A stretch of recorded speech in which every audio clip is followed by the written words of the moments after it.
If you were here last Sunday, you will recall that I handed each and every one of you an invitation. Do you remember that invitation that I handed you? They're like, what? I did.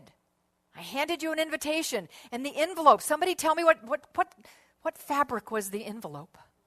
Thank you, linen. And what color was the envelope? Ecru, eggshell, light white. And what did it say on it? Yes, it did. On the outside, it had... Thank you. It had your name in beautiful calligraphy. See, you guys were here. You remember? In beautiful calligraphy. And then I had you open the envelope. And when you opened it, you saw in it an invitation that was engraved. Remember this? Yes? Are you? Engraved in gold. Now, I know those of you who weren't here going, darn, I didn't get that. Well, you should be here, and you would. All right. So nobody actually got that, but we got it in mind, right? We got it in our imagination, and it was pretty real. And then we read it. What did it say? I'm not going to ask you to remember what it said. I'm going to read it to you again because I'm actually extending that invitation to all of you again. I'm handing you, all of you, some of you for the second time, some of you for the first time. I'm handing you this envelope. I want you to see it, this beautiful linen, ecru color envelope. Gorgeous quality paper with your name calligraphied on the outside of that envelope. You've opened it up and you've pulled out kind of cardstock linen in gold engraved letters that say, you are cordially invited to let 2017 be the year that you awaken, truly awaken to the beauty in life that Spirit intends for you to live. That's the invitation.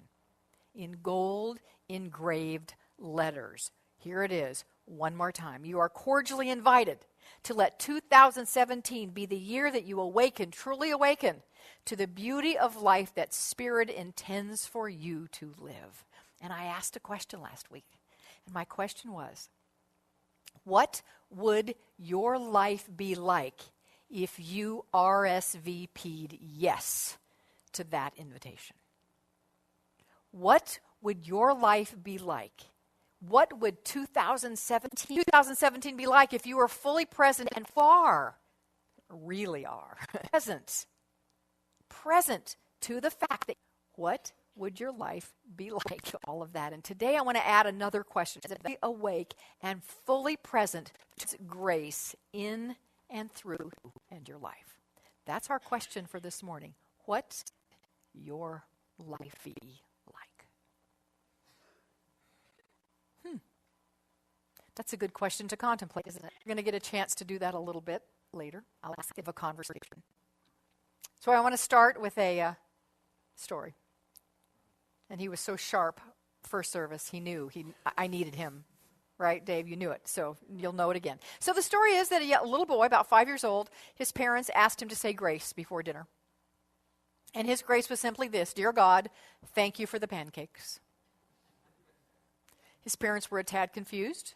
And they said to him, Johnny, why did you thank God for the pancakes? We're having spaghetti tonight. And he said, I just thought I'd see if God was paying attention. I so needed that. So, why did I tell you that story? Because here's the deal. We're not going to talk about that kind of grace today. It's not that kind of grace. But what that story does tell us, and I want to point out, is that God is always fully, completely present and paying attention. And God's grace is also always and in all ways fully present and available. What would your life be like if you opened your heart to God's grace? Would you create that life of beauty and wonder that Spirit intends for you to have? I think the answer could be yes to that. So, of course, it kind of begs the question, so exactly what is grace? What is it really? And I think as many people as we have sitting in this room, we probably have different definitions of it. And that's okay.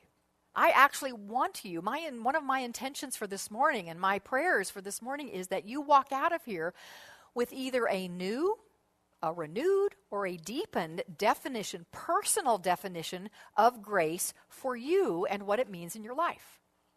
Because I can't tell you what it is. I'll give you some thoughts on it, but you are the one who has to determine, what does grace mean for you? So I will tell you that when I heard about grace, learned about grace in my religious upbringing as a child, which I was steeped in from probably, 7 or 8 until 17. And why was 17 the moment that I left? Do you want to know? It's a crazy reason. It's a crazy reason why one would leave church, but here it is. I was a bit of a late bloomer. At 17, I started dating. What does that have to do with it? Well, I was dating meant stay up late on Saturday nights, which meant I didn't want to get up early on Sunday morning and go to church. And my mother didn't make me. And so I quit going to church. And I quit having any relationship with God until I was 35 years old and went, whoa, I have a hole in me that needs to be filled by something bigger than my little puny life. And I found God again. God actually found me. But that's a different story. So, for years, though, I was steeped in the concept of grace. So I learned that God's grace is here, and that we can live by grace, and that God's grace is all sufficient, and that God's grace is like loving arms surrounding us and protecting us, that we are immersed in and provided by God's grace. I love those ideas, and those stay with me. I bring those to now my religion, my theology of choice, which is religious science. And as I said, I awoke at about 35. I will not say how many years ago that was, but it was a number of years ago when I awoke. Holy crud, it really is a number of years ago. Wow, it's like 30 years ago. 30 years ago I woke up to this. 29, actually. It's not quite 30 yet. But nonetheless, 29 years ago, I opened to, that's right, to the idea, to science of mind. And I bring this definition of grace over into today because it's completely consistent with our science of mind teachings, that God is the metaphysical arms that surround us and protect us. That, as I read in our opening reading from the Science of Mind textbook, that God is the source of all our supply. God provides for us in every possible way, is the one and only source. I still completely embrace that idea. And what I don't embrace anymore is a caveat that in my old upbringing came with the concept of grace. And if you have that this morning, and it feels like something that causes you some negativity in your mind and your thinking about grace, causes some discomfort about it, my invitation to you is, in addition to what I've already invited you into today, is to let that go. And the baggage that grace seemed to come with it back in my old upbringing was that while the grace is there, I actually don't deserve it. And I don't merit it. And I can do everything I can do to try to earn it. And in fact, I should try to earn it. But I never can. I never can. To that piece of my old theology, I say, no, thank you. Not anymore. I don't believe that anymore. I don't believe that I have to be deserving of it, or that I'm not deserving of it, and that I can't earn it, that I have to earn it, more importantly, that I have to earn it, and that I never can. I don't believe any of that. I love Lonnie. He wrote me a little note after first service, and I want to share it with you because we celebrate Dr. Martin Luther King Jr.'s birthday tomorrow in honor of his amazing work and his amazing life. And Lonnie gave me a little note that this is Martin Luther, not Martin Luther King, who was named after. Well, it's still, we can make that connection, right? What is it? There's only 10 degrees of separation. So when I read this, I saw Martin Luther King, but it doesn't say that. It just says Martin Luther. Well, that's who he was named after. So we celebrate Dr. King tomorrow, and I'm going to quote Martin Luther right now, who actually, created the Lutheran religion is named after him. So he said the basis of his protest against religion was that people didn't need to pay for absolution because there was grace. Yes? That's pretty cool, isn't it?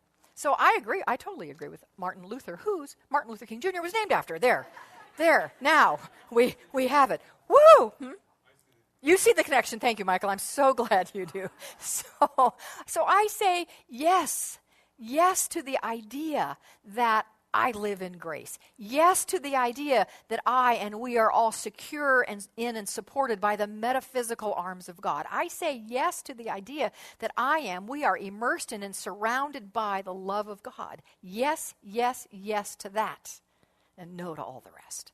I love this statement from Ernest Holmes at page 50 of the textbook, which is in those, I referred last week to those 4 pre-chapters before we get to chapter 1 in the textbook that we usually do the month of January. We get back to basics and talk about those 4 chapters, and I just can't do that every January. But I promised I would at least quote from those chapters, so here is an honoring of that promise. He says, here and now we are surrounded by and immersed in an infinite good. How much of this infinite good is ours? In all caps, because Ernest wants to get your attention and he wants you to hear him, he writes, all of it. How much of this infinite good is ours? All of it. So here and now, I am surrounded by and immersed in an infinite good. Here and now, you are surrounded by and immersed in an infinite good. Here and now, we live in and as and through God's grace. I love this in the philosophy of Ernest Holmes. It's written, grace is the givingness of life, and that certainly is given automatically. Ernest also says grace is the givingness of spirit to its creation. Those ideas that it's automatically given are scriptural. In the Old Testament, in Psalms 45:2, it speaks, grace is poured upon your lips. Therefore, God has blessed you forever. Nothing in that says you have to earn it or deserve it or try to get it. It just says it's there.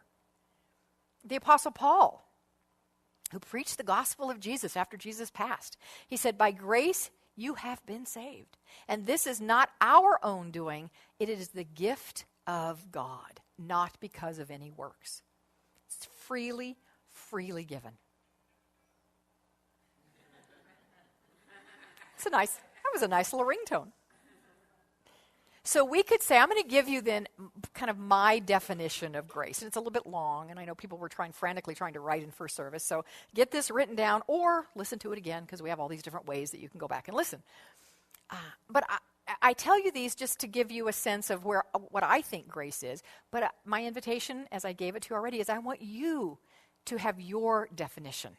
I want you to have a definition that is alive in your life. So maybe part of your homework this week, part of your spiritual work is in your time of prayer and meditation to identify what is the definition of grace for you that can become something living for you, not just a definition you put on the shelf, but a living definition. So here is mine. God's grace is God's divine love, freely given to all. God's grace is God's eternal protection, freely given to all. God's grace is God's ever-present blessings, freely given to all. You picked up. Good, thanks. Grace is God's gift of absolute favor, freely given to all, which means it's freely given to you. So this is what I invite you to say. God's grace is freely given to me. God's grace is freely given to me. Why? Simply because of who you are. That's the why. Because of who you are. So this goes to our foundational basic tenet. And I love thinking about this, because often when we think of grace, we think of something coming to us from God, right? To us from God. But we don't believe things come to us from God. Because fundamentally we believe that we are one. Yeah, I like that we say that. One with God. I want to even take that deeper. We are not one with God. Why not? Why would I say that's not quite an accurate statement? Yeah, it takes a step. I'm one with God? Well, that means God is here and I'm one with. I'm one as God. I'm one of God. Now that's a power statement. Yeah? How about it? We try it on. I am one of God. Let's say it. I am one of God. I am one as God. I am one as God. That's not blasphemy, my friends. That's truth. That's truth. God made itself, himself, herself, however you want to say that, into you. Into you. And so you actually don't get God's grace. You don't receive God's grace. You are. Oh, you got it. I heard you. You guys are good. You are God's grace. Let's say it. I am God's grace. I am God's grace. That is the truth. That is the truth. I'm just getting this vision. Isn't that funny how it just pops in? Go away. Lily Tomlin. You remember Lily Tomlin on Laugh-In? Oh, I'm dating myself big time here. But, you know, I already told you how old I was. So she was the little girl, Edith Ann, and she'd sit on that big rocker and go, that's the truth. That's just what I thought. Just that popped into my head, and that's the truth. That was a very spiritual raspberry is what that was. All right. So if, in fact, that's the truth, then... Is it not true, though, that's not true? Isn't it a fact that sometimes anyway, we don't feel that? We don't feel God's grace. We don't feel protected. We don't feel provided for. We don't feel loved. We don't feel all those things that I just defined God's grace as. So what the heck is up with that? If it's there, if I am that, why don't I feel that? If I don't have to do anything to deserve it or merit it or work for it, then, well, there is something you have to do. And it's not to earn it, it's not to deserve it, but it is to receive it, to experience it, to feel it. You must open your heart to receive it.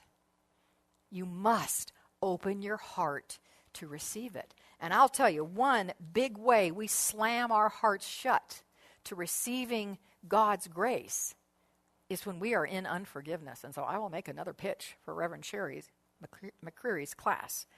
If you don't feel like you are walking as God's grace and living in that space of grace, there could be some forgiveness to be done. I think it was Emmett Fox, or it was either that or Charles Fillmore, and I can't remember which one it was. My Unity minister here might be able to tell me.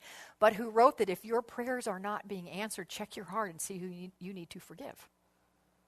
Check your heart and see who you need to forgive. So I would highly recommend this. It's going to be a great class, and it's going to be in the morning or you'll pick one, but you can pick a morning or you can pick an evening. So really great options. It is our job to open ourselves up to receive, to remove the blocks so that we can receive, because it is available to us, because it is who we are. And I love these words of Ernest at page 430 of the textbook. He said, God loves all alike and causes the rain to fall and the sun to shine alike upon all. He, by the way, there is paraphrasing Jesus. Jesus actually said those words, and Ernest is quoting Jesus. God loves all alike and causes the rain to fall and the sun to shine alike upon all. But then he adds his own, which I think is so beautiful. In arms which are all-inclusive, divine love encompasses everything. In arms which are all-inclusive, divine love encompasses everything. That, to me, is absolutely gorgeous. Every now and again, a lot of the times, actually, Ernest, he'll say stuff, he'll write, and I'm like, that's good, that's good, that's good. That is amazing. And I feel that way about that sentence. In the arms which are all-inclusive, divine love encompasses everything. To me, there also is a definition of grace. But we must open our hands to receive it. I love this quote from author Philip Yancey. By the way, I went online and did a lot of research wanted to just see quotes about grace. And there are lots and lots and lots of quotes about grace. And a good percentage of them speak about what I've said, thank you, but no to, that I've released, of that I don't deserve it and I have to try to earn it, but I can't. A lot of them were about that. But there were a few that weren't, and this one I absolutely love. Philip Yancey, who's a Christian author, wrote, I love these words. He said, grace is a free gift, but to receive the gift, you have to have your hands open. And a lot of people don't have their hands open. There it is. Ernest Holmes, in his Logical Best, because sometimes he could be very, very logical. This was in the original Science of Mind, which was written and published in 1926, not the version that we use today, but the original. He wrote, "Grace is not something God imposed upon us, but is the logical result of the correct acceptance of life and a correct relationship to spirit." If we want to say that a little more poetically, I'm going to quote Ramakrishna, who was a 19th century Indian mystic and yogi. He said, "The winds of grace are blowing all the time. All we have to do is raise our sails." Isn't that good? The winds of grace are blowing all the time. All we have to do is raise our sails. So whether we look at it as opening our hands, get into correct relationship with spirit, or raising our sails, different ways of saying the same thing. It is on us to receive the grace that we already are. And there's a great story about how we can block that. It comes from the Hindu tradition. So there's a devotee of Krishna who lives among a bunch of non-believers. And so one day these non-believers said to this devotee, "We want you to prove that Krishna is God. Just prove it." "I know, here's how you're going to prove it. There's a dead cow over there, which is a sacred animal in India. We want you to have Krishna raise that. If Krishna is really God, have Krishna raise that animal, that cow from the dead." And the devotee said, "Well, Krishna can absolutely raise that cow from the dead. Give me 3 days." So the devotee went into his prayer space, into his sacred altar space, and he prayed for Krishna to raise this animal from the dead. The day went by, the animal was still dead.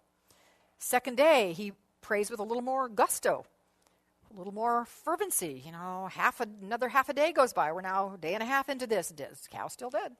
So he starts to get a little bit nervous and kicks up his prayers and makes them a little bit louder and a little bit stronger. And another day goes by, and now we're 2.5 days into it. The cow's still dead. We come up to the 11th hour, and boom, the cow comes back to life. And the people in the town were amazed, and they said, "All right, we are absolute followers now of Krishna. We believe Krishna is God. Yes, absolutely. We're sorry we didn't believe. Thank you for showing us the way." And the devotee was relieved and really glad and left and felt good. But then he started thinking about it all. He got kind of down in the dumps, and he got a little bit depressed and sad. And so Krishna came to him and said, why are you sad? Why are you upset?" Krishna says, "But Lord, I'm upset. I can't understand. Why did you make me work so hard? Why did you make me get in such despair to raise this animal from the dead?" Krishna looked at him and said, "You're the one who said it'd take 3 days."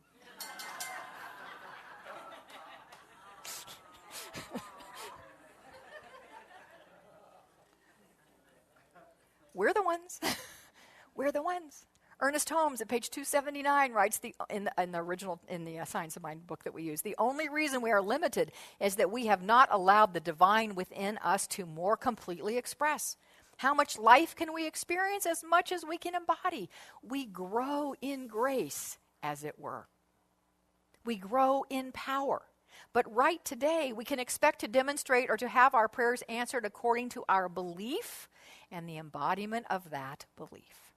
So question is, do you believe that God's grace lives as you? If you believe that, then you will have the experience of it. That is how you open your hand. That is how you raise your sail. That is how you get in correct alignment with spirit, to use Ernest's words. I have a great book that Oprah recommended. I like reading Oprah recommended books sometimes. And it's daily. It's a daily book. It's written by Mark Nepo, and it's called The Book of Awakening. Anybody, you know that book? Yeah, you know that book? It's a great book.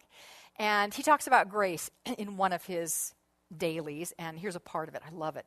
So this is the place I'm inviting you to deeply connect with.